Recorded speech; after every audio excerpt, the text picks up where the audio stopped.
How to redeem Uber Eats promo code. Let's get started. Launch your preferred browser. At the top, you're gonna see the search box. Over there, type in Uber Eats promo code and search for it.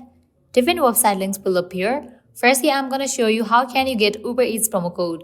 Using any of these websites, you can easily get working promo code for Uber Eats. So go ahead and open any of these.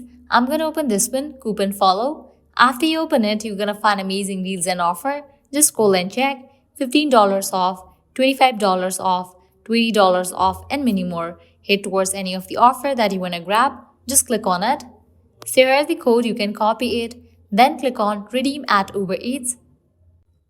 You will be directed to the official website of Uber Eats. Now log into your account, browse through the items and select the items that you want to order. Confirm your order, proceed to the checkout page. When you are in the checkout page, you will find this section of promo code. Just tap on this option and then type in the code and confirm your order. With that, you have just redeemed the code. By applying the same process, you can easily redeem other codes as well. Well, this is how you can easily redeem Uber Eats promo codes. At the end, if you guys find this video helpful, don't forget to like, share and subscribe to our channel. Thank you.